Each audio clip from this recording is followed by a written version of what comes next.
Good morning, everyone. It's been a month since we've done our last webinar, so we're excited to have all of you join us this morning.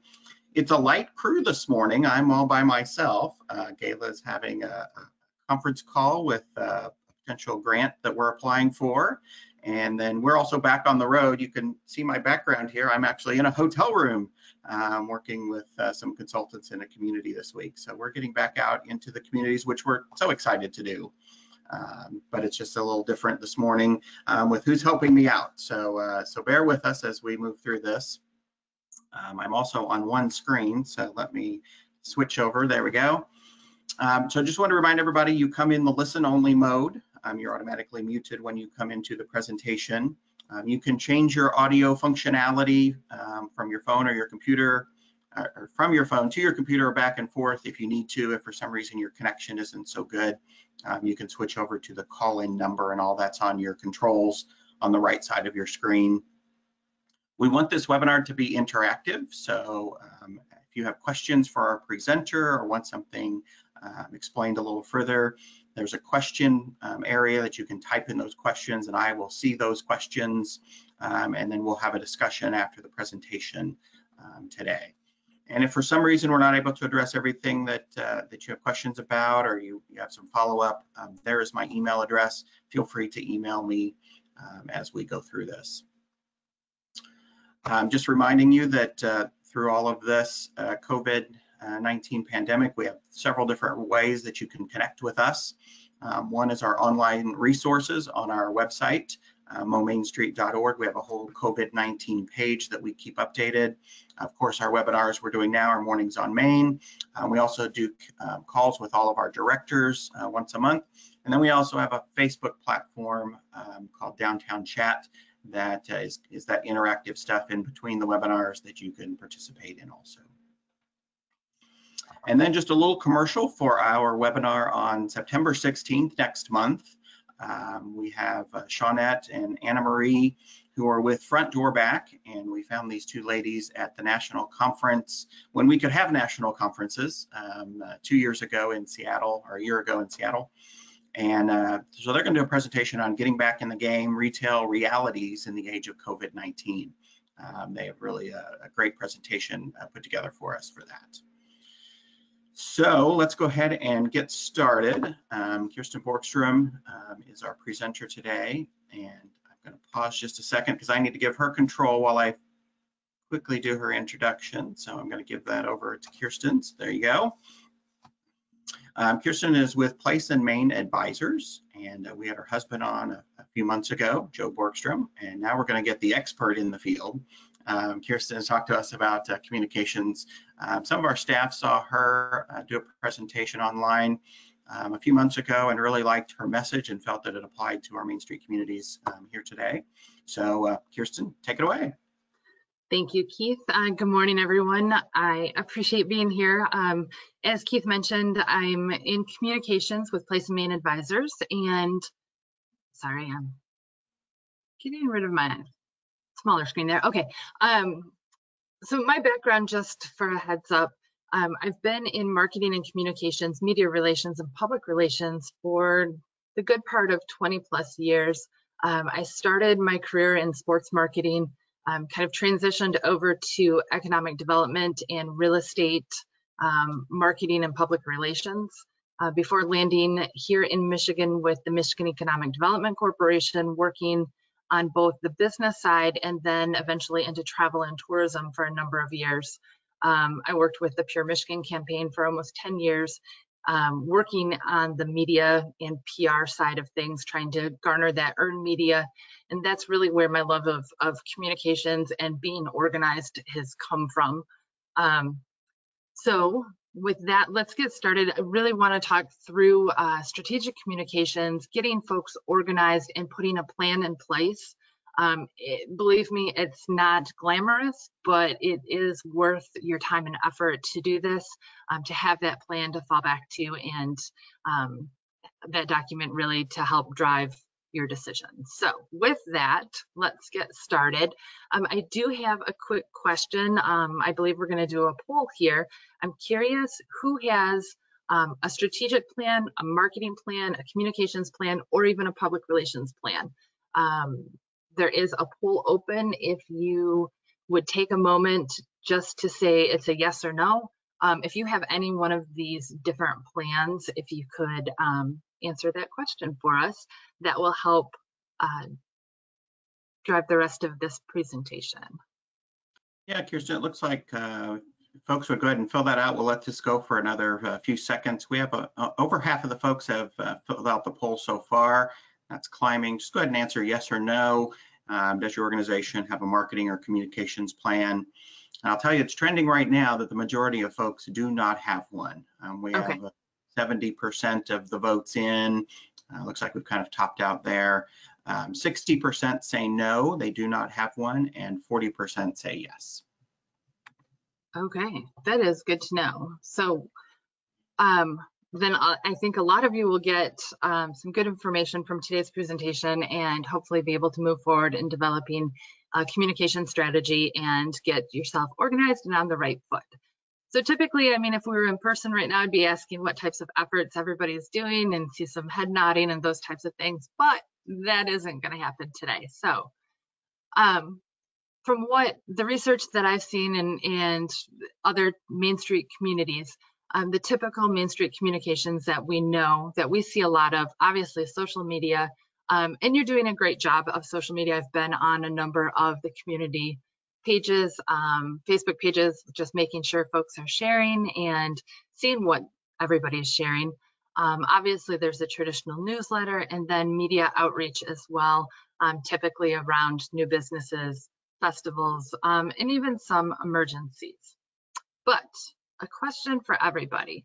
Did you know that 70% of all marketers do not have a formal strategy? So, you know, if we have 60%, we're a little bit better. But in our communications, in our research, it's been said that 90 to 95% of Main Street organizations across the US do not have a formal strategy in place. And honestly, I just kind of cringe when I hear that, because it is certainly something that I feel all organizations, all businesses should put into place to have. It's certainly one of those pieces that gets pushed to the back, and you know, when I have time, I'll get to this. And I saw this at the beginning of COVID, and it did make me laugh, because this is so true in our house of, you know, after years of wanting to clean my house or write a strategic communications plan, but lacking the time, this week I discovered that really wasn't the reason. So let's talk communication a little bit here before we get into the different pieces of the plan. Obviously, we all know communicating is important. It does a variety of things that, you know, we can talk about new businesses and new programs. We fundraise, we ask for money. But there are a few other things that are not always on the forefront of why communicating is important. It does help to build relationships. We know that so often it's not what you know, but it's who you know. So that relationship building is important. And obviously sharing and communicating with folks helps to build those relationships. It does facilitate innovation. The more people, I'd say around a table, but around a screen and sharing different ideas, you can come up with some great ideas to move something forward. It does help build an effective team. It contributes to growth. So I don't want to bore you, obviously, because we should know all of these things. So why develop a strategy? And let's talk a little bit about the different pieces of a communication strategy. I'll also take a minute to apologize. I tend to be a fast talker. I hope not to fly through all of the different slides that I have for everybody today, but I will hopefully take a few minutes to breathe and not overtalk. So any questions that you have as we go through this, please, like Keith said, write them down and submit them so that we can go back to them. So most communication strategies do incorporate these 6 different pieces: goals and objectives, audience, key message, method, timeline or implementation, which is hugely important. We'll spend some time on that, as well as evaluation.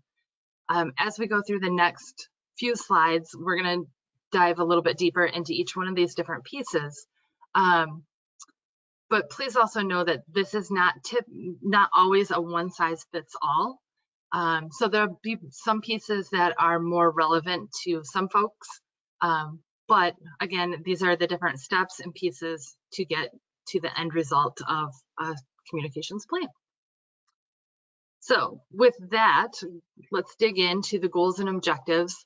For those of you who do have a strategic plan or a marketing plan, or even a communications PR plan, some of these things, some of the pieces that we're going to talk about today, you probably already have. They already exist in other places throughout your organizational, I don't want to say paperwork, but that's truly what it is. So we need to take a look at what our mission is and make sure that we are using that as the core of our communications plan. From that mission, we can go back and take a look at, okay, what are our goals and objectives? If you don't already have them written through a marketing plan or a strategic plan, then take a few minutes to write down what these different goals and objectives are.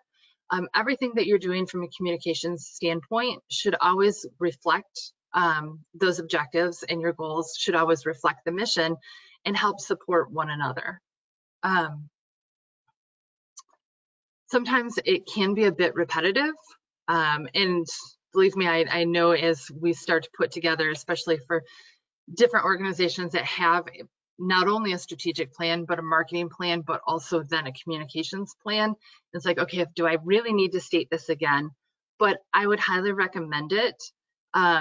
You know, they say the consumer doesn't truly hear and understand something until they've either seen or read whatever the message is 5 different times.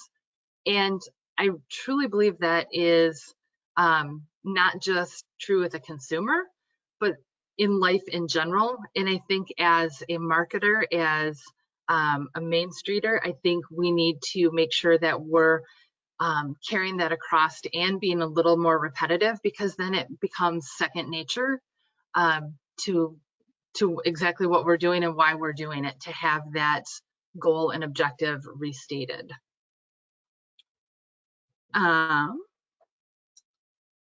And all of these different pieces will make sense when we get toward the end here.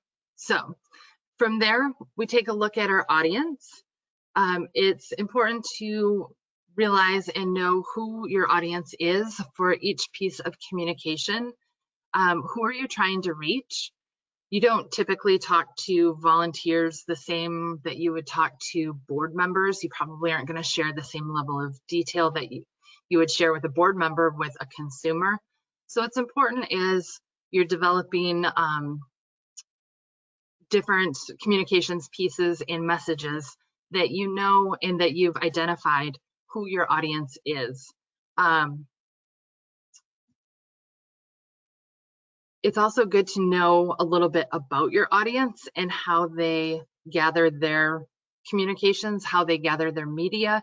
Like, how are they volunteers that are checking email? Are they consumers who are on social media? Are they prospective businesses, developers, property owners? And what is the best way to reach them?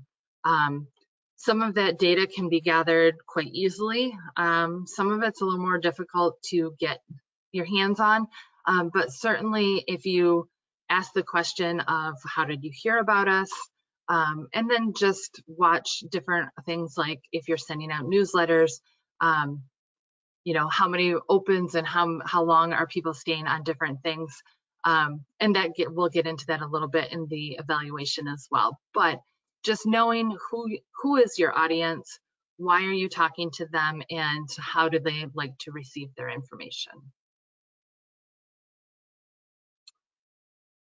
So the next piece of our puzzle today is messaging. It's always good to have some key messages, and typically you would have this either in a marketing plan or a strategic plan, but we know some of the different key attributes of your organization, of your community that you want to share with folks.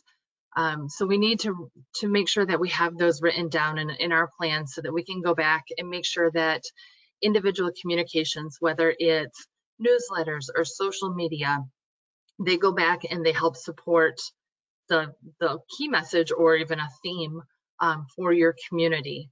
We want to make sure that all of our messages have a purpose. You know, what do you want folks to see or do, or what is that action step once a message is received? We want to make sure that the message is compelling. We, you know, is it something that they've never heard before? Is it, you know, are there fun facts? Are there interesting things that you can share that people might not know? We typically, in a lot of different newsletter type pieces, will sometimes throw a kind of a did you know piece off to the side just to try and keep people interested and have that compelling piece of information. The other thing to think about too, is it authentic? Is it something true to your community and only your community, or is it something even authentic to whatever the topic at hand is? Just making sure that you're not just rewriting something that you've seen in another community, or rewriting something that was just shared recently and people are going to look at it and think that they've already seen or done it. So making sure that we've got some key messages. And again, with this key message development, they certainly do not need to be big, elaborate statements. They could be more of a short sentiment or a positioning statement about your community, something that is authentic and compelling and about your individual community. One other piece that's not on this slide as we talk about message development is spokesperson. And I think I tend to fall back and talk a little bit about this just based on my background of media relations and working in that realm for so many years. But spokesperson, if you're doing a community presentation, or if your outreach is to the media, you're going to want to make sure that you have someone in mind as far as who that spokesperson would be. Does it make sense that this person is talking about the topic at hand? Are they knowledgeable? Are they comfortable? You know, can they relax and just talk about the topic and answer questions? You know, the purpose of the message should really dictate who that spokesperson is. You know, typically I would think that a board chair would talk, or even maybe even a treasurer would talk about fundraising. If you have an event piece that you're pushing out to potential consumers and you're sharing it with the media because you have this great event coming up and you want everybody to know, to know about it, you're going to want the events chair and someone who's compelling to share that message. So certainly think about who the spokesperson is as you are developing your messages and getting ready to share. And as always, ask yourself if these messages support your goals and objectives, and in turn support your overall mission of the organization. So some of the different communications methods, and you'll see I've been on a few of the different social media sites and websites, and a couple of shout outs. I did see the two pieces toward the bottom. The sponsor shout out and the Meet Our Board was part of a blog, and fantastic way of communicating and sharing a little bit about your organization. You know, on a blog, using that piece of content that can also transition over to social media. Sponsor shout out too, that's fantastic. And even having some of the themed days for social media like Main Street Monday Tasty Tuesday and promoting different restaurants, and we've seen all kinds of different things, including obviously Throwback Thursday and some of those. But talking a little bit about communications methods, given the current pandemic and things that are going on in our world, posters, flyers, and brochures, I think we're going to see a huge turn, and I don't know, maybe you're already starting to see this. Some of our clients are starting to talk about flyers and brochures, magazines, media pieces that they've done in the past that are something that you either hand out at an event or have ready to take at point of sale. I think we're going to see a dramatic decline in those, just because people are not interested in touching or picking something up that they don't know who else has touched, unfortunately. But I do think that we'll see electronic information sharing, whether it's apps or online publication, and we certainly have seen an uptick in social media since March. So some of the other pieces, newsletters, typically online these days, online blogging, asking for content to include in that blog, your media outreach. So anytime that you have something that could be of interest to the greater community, I would be sharing with the media to make sure that they have it. They're looking for good news stories right now, left and right. So if you can share stories and trends, become that trusted source for your downtown information, all by just creating the relationship and open lines of communication with your local media journalists, producers, even the news directors. I think at this point in our world, that is all very much welcome. Just by picking up the phone and calling and starting, if you don't already have that relationship, I would highly recommend it. Social media, like I mentioned, we have seen an uptick in actually Facebook primarily, but Twitter and Pinterest, Instagram, I should say Instagram probably right after Facebook, and even a little bit in TikTok. I know TikTok has made the news recently, but there have been some interesting ways of utilizing TikTok, and maybe after the dust settles with what's going on with it now, it might be something at least worth looking at as far as being able to do short snippet videos, because it isn't just all about kids dancing and learning all the songs of all the words of whatever song it might be. So have fun and be creative. Allow your community personality to shine through with social media, but also with all of these different pieces, whether it's a poster or a newsletter or an online piece. When you communicate, certainly make sure that it has a piece of personality to it as well. So with that, let's talk a little bit about implementation, because this is really where all of the pieces come together. What you'll see here on the right-hand side is the piece from one of the goals and objectives example earlier in the presentation. This is truly their communications plan, highlighting what the mission is, also talking about what the goals and objectives are. We've then gone into some key messaging. Here we've just named it as boilerplate, because it is information that they want to see showing up, if it's a media outreach, or even some of these pieces that they want to make sure are talked about in newsletters, or just that feeling and sentiment of what is the place that they're talking about. Then they also talk about the tactics. How are they going to get these different messages out? From there, they do incorporate a preliminary timeline, which is always good, because we need to talk about obviously when we're going to do these things. And then audience, I believe, is on the next page. It wasn't as imperative as we were putting this piece together. So there's certainly different ways to have a communications plan. As I mentioned early on, it is not a one piece fits all.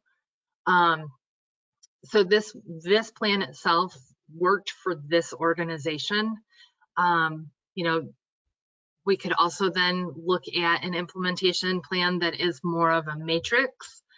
Again, showing your audience, your content, what type of method, your timing, and any additional resources. Personally, to me, this feels a little too light. But if you have a plan in place, if you have a marketing plan in place, and you really just need some type of implementation, a matrix would work for the organization as well.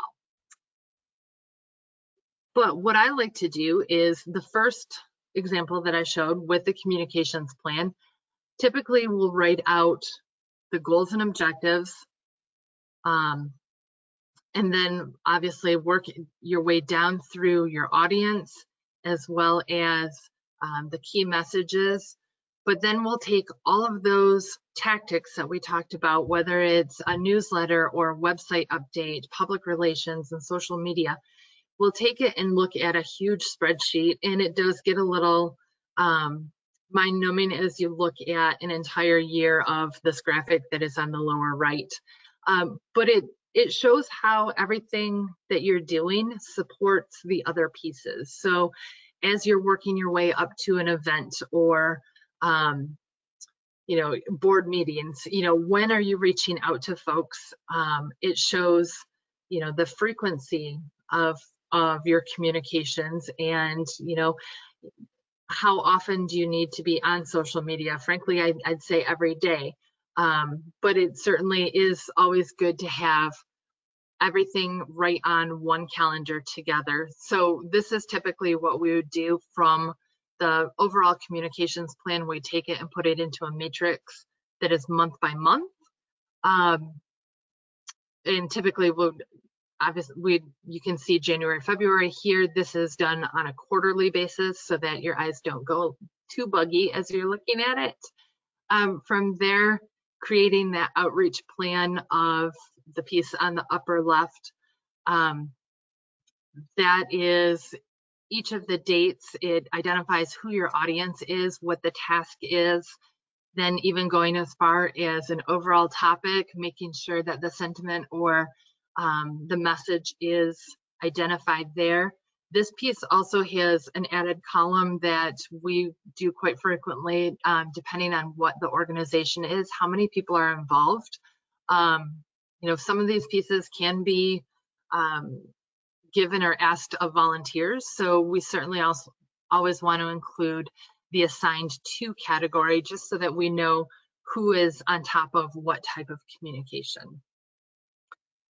So I would highly recommend some form or some combination of the two, the plan and a matrix. And again, whatever works best for you and your organization. Everybody is a little bit different, and just figuring out what that piece looks like is always good. So from there, we talk about evaluating, because a plan is only as good as your end results. Did folks see your communication? Did they look at a social media post and comment? Did they share it? Did the action that you were looking for based on whatever piece of communication you put out there, did they buy tickets to an event? Did they donate to a fundraiser? You know, is it successful? So we certainly need to look at an evaluation piece for every for your overall communications. You know, we can ask for feedback, a survey, tracking your media coverage. This could be as easy as a Google alert to see when your organization's name is in the news, or a specific event is named in the news, or depending on your resources, we work with a number of different companies that do tracking, though it can get a little expensive to do that. And then of course, social media interactions. looking at your engagement and conversation. So not necessarily just how many times have you posted information, but does it have any traction? Are people interacting? Are they starting conversations? Are they sharing the information? And I know Instagram is kind of taking away some of those statistics as far as specific numbers, but you can still see on Facebook and some of the others how frequently folks are, talking and whether or not they're sharing. So after you evaluate, obviously, if you're not getting the desired outcome that you want, this is your opportunity to go back and edit and make changes and keep your communications strategy and plan fresh, and make those changes so that you are communicating to the right audience at the right time with the right frequency and through the right, my apologies, and through the right channels. So again,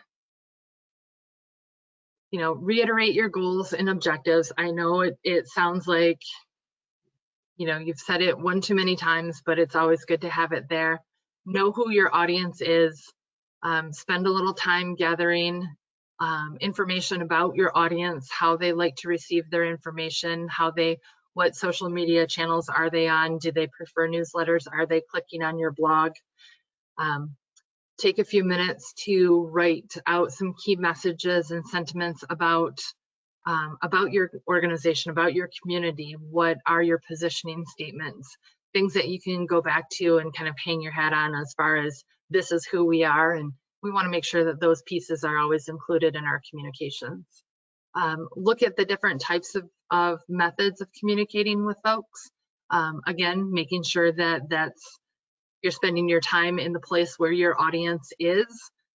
There's no sense in putting a lot of effort towards social media if the people you're trying to reach are still reading the daily newspaper, and vice versa. So making sure that you know where your audience is when you're looking at your communications methods. Make sure that your timeline or implementation plan is ready to go. It will keep you organized as you move forward. And I feel like a lot of these things folks already do, even if you don't have a formal plan in place. I would hope that a lot of people are kind of nodding along going, oh yeah, we already do that. Oh yes, we do that too, but it just isn't all in one spot. So take a few minutes to organize, put it all together and have a formal plan. And then of course have your evaluation piece of the plan as well. So with that, like I said, I knew I would fly through these. So let's open it up to questions, and I will leave my contact information up on the screen too for follow-up if anybody has specific questions or would like additional information. Great, thanks, Kirsten. Great presentation. I wrote down a couple notes while folks are typing in their questions. Use the question box on the right side of your screen. Type in any of those questions that you have for Kirsten, and I'll read those to her. But one of the things that resonated with me, and Ben mentioned this too when he did a presentation months ago on communication themed presentation also, dealt with audiences. And I think a lot of time in the Main Street world, we think we only have one audience, and that audience is customers. And realizing that there are many audiences. And so, the one audience I think about a lot that we miss out on is that municipality, the city officials, the city structure. Can you talk a little bit about what you think are the ways to communicate? I'm sure it's not with them, it's a Facebook post, but what are the ways to communicate with that audience that would be helpful to our participants? Sure, I think, and you're right, there are so many different audiences for the Main Street world. Consumers, volunteers, your board members, the media, as well as city officials, and every different audience does take their information a little bit differently. With city officials, I almost start to think a little along the same lines as board updates. So if you're putting together a piece that you're going to share with a board, I know I've got one client that does almost a weekly email that goes to the board. I would even think about putting together a weekly email that goes to your city officials to share some of the information, kind of the, you could almost even do kind of a recent past, like the last month, what's happening this month, and I think anything we lost that is Kirsten. that, Hopefully she oh comes no, back. oh no. Her mouse is moving, but I don't see her. Am I here yet? Kirsten, Oh no. there we go. You're back. Okay, my apologies. Yes, we've had For some a second. sketchy. Sorry. My I don't know apologies. if it's on your end or my end. While we're waiting for Kirsten, I'm going to look at a couple of the other questions.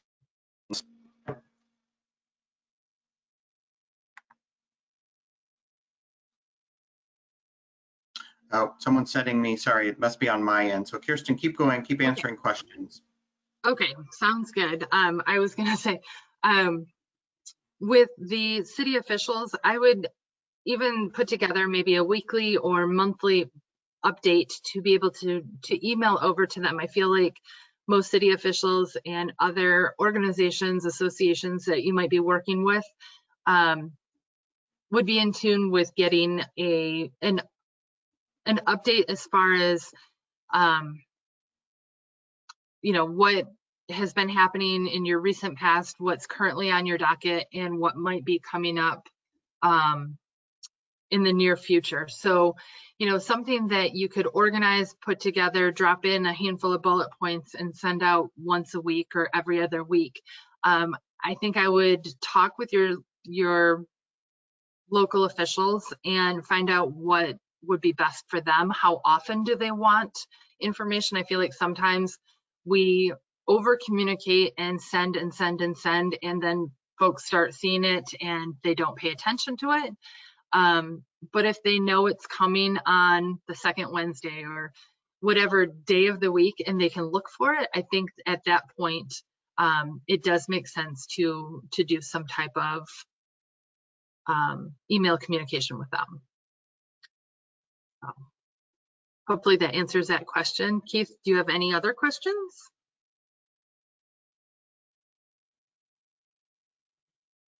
And I think now I've lost Keith as well. I can see. Oh, yes, I'm back. Sorry. Yeah, I think I'm having problems in my hotel room. So did you finish your answer? I did. Okay, perfect. Well, I've got a couple other questions that have been coming in. So what about social media channels? What are the best ones for those various audiences? Because we don't want the same message necessarily going out on all the channels. What's your advice there? Sure.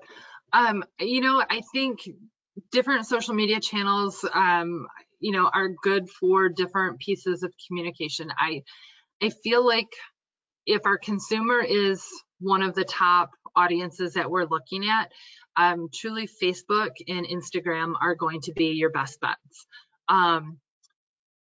Facebook obviously allows you to share a message along with a video and or imagery, and you can do a lot of tracking as far as who is seeing it and where it's going from there. Instagram, you know, if you have someone in your community or someone in your organization that loves taking photos, get them connected and you know, daily photos on Instagram are a great thing, because people, you know, a photo is worth 1,000 words, and Instagram is the place to be for that. Depending on how much time and effort you have for social media, I think the next one that I would truly look at would be Pinterest. It's a little bit different than our typical Facebook, Instagram, but there are a number of ways to work with Pinterest and post blog posts and stories and itineraries and help promote different businesses within your community. And then from there, I think Twitter, probably consumer related, is probably the lowest on my list, just because it moves so quickly and you really have to stay on top of it.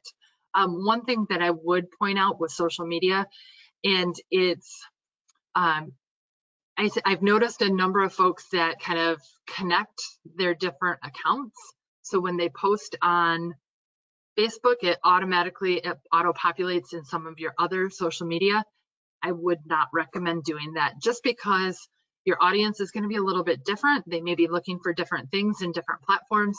So take a few minutes, when you're writing out your implementation, or even do a content calendar specifically for social media, that on this week we're going to post to these different channels, and here's what it's going to look like. It's going to be a photo over here, it's going to be a video here, whatever it might be, to keep yourself organized. But certainly don't try and push one message through all of your channels all at the same time, because it'll backfire. And I think Keith might be frozen again. Oh.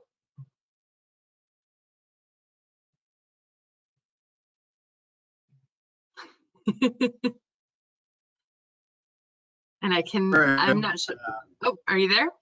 Yeah, my hotel room, worked perfect all the way through until we get to the interaction part. So I want to say thank you to all of the support system that we have here in Missouri, because I'm getting texts from like 5 different sources updating me on how things are going and what's happening. So I appreciate that help on the outside.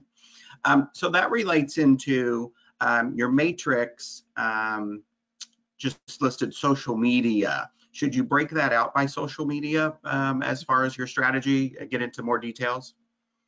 I would. I feel that it's a little bit easier to work through all of the different pieces if you have a specific social media content calendar.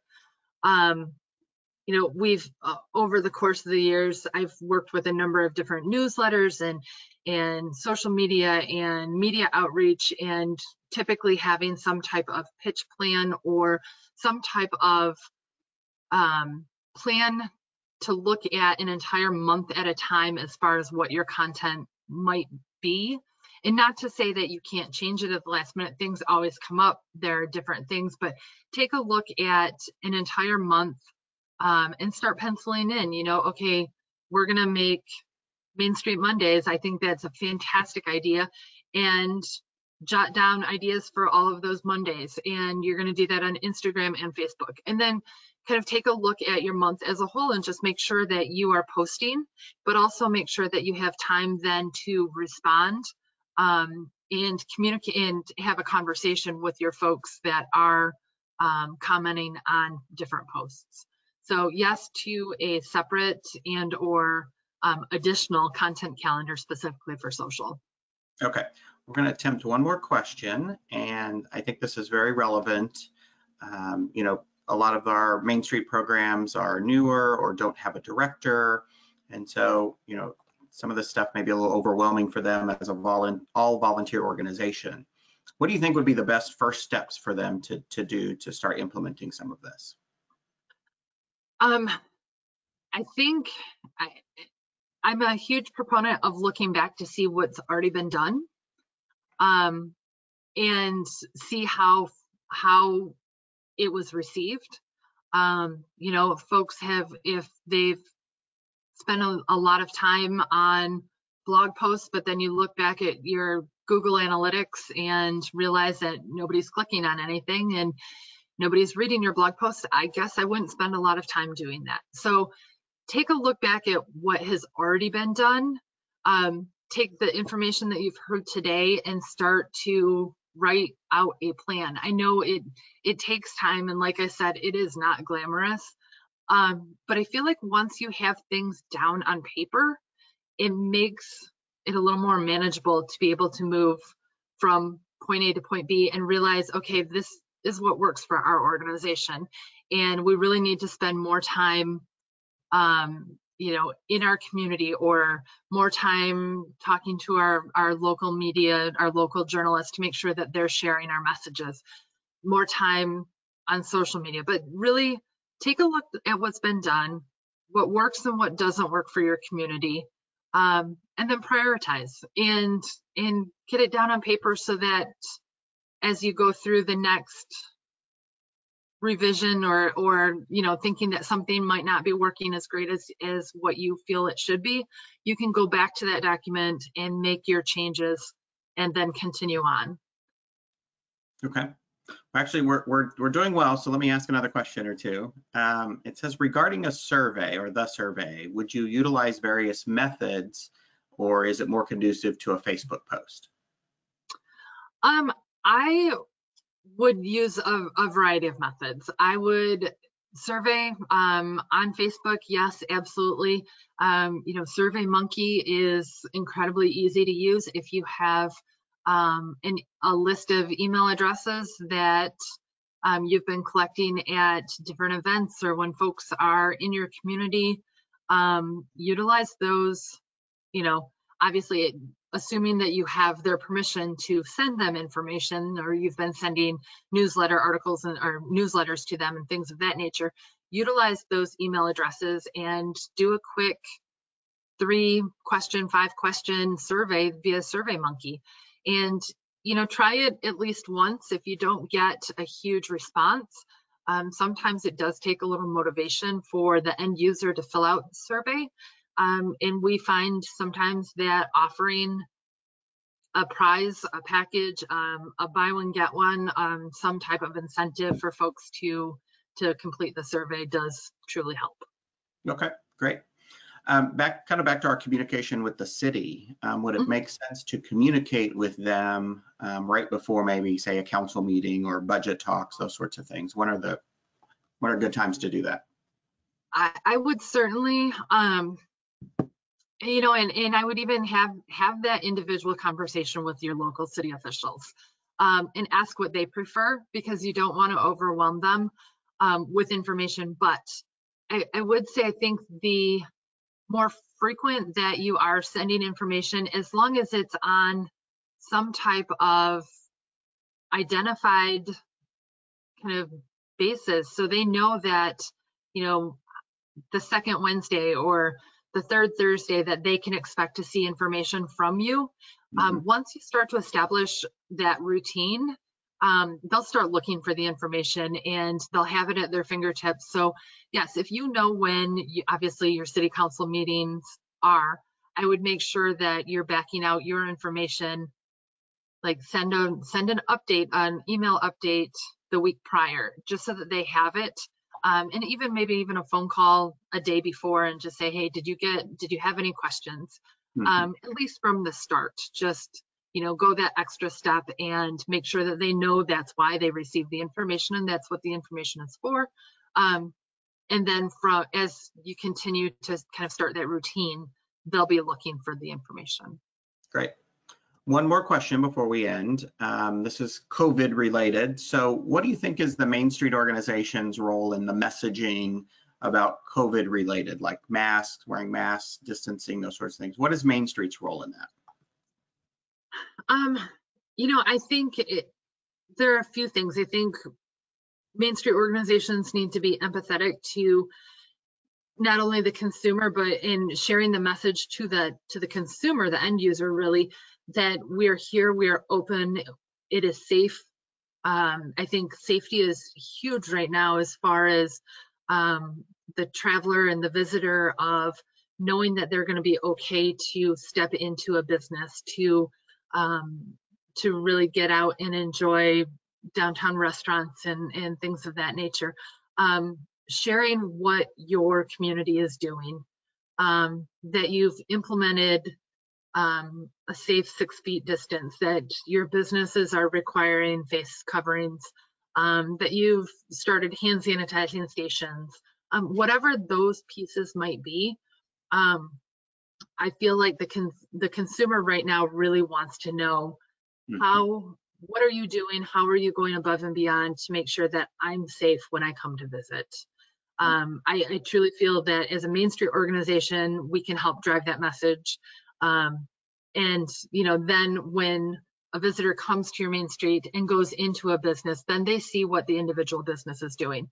But as a Main Street organization, help share that message that, hey, this is all of the different pieces that our overall community is doing to make sure that you and us. I mean, because obviously that comes back to we're making sure that the consumer is safe and healthy, but that excuse me, that does also help our staff and our residents. So it's kind of a win-win for everybody. What about though if you have businesses that aren't complying or participating in some of those things? That then gets a little dicey. It does. And there's always going to be someone who decides that they don't need to play by the rules. In those situations, that's going to have to be a one-on-one conversation, I think, and communicate directly with that business. I would still make sure that you're communicating and patting the folks on the back that are actually doing the things that need to be done. And hopefully, you as a human can have that human interaction with the business that may not be following along. Yeah, I was sharing with Kirsten before we went live that I visited her state, Michigan, a few weeks ago, and there were several communities that as we drove into them, there were banners, and I don't know who did it, if it was Main Street or Chamber or City, but there were even banners, next to the welcome to Boyne City sign, there were banners saying, wear a mask, wash your hands, social distance. Boyne City, again, I don't know who did it, but many of the restaurant servers had masks on it that said Boyne Proud on their mask. And so, just taking it from a positive perspective as opposed to the negative perspective, we're proud of our community and these are things that we're doing to protect everyone. I think the messaging they did a very good job with the messaging. Yeah. It's fantastic to hear. And I have noticed a number of communities that have kind of stepped up and decided to start branding some of their pieces, whether it's pieces on the floor that says, next person stands here, but it is well branded. And I've seen Ben do a number of those pieces, or the face masks, like you mentioned, that are branded. And this is unfortunately the world that we're living in today, and at least for the foreseeable future. So we need to embrace it and go with it. Yep. Kirsten, thank you very much. This was wonderful information, a lot of interaction, a lot of questions, people wanting to dive in a little deeper. So we appreciate you spending the morning with us. Thank you for having me. Stay safe out there. Tell your husband hello. Will do. I want to see the memes that he's created of you from this morning.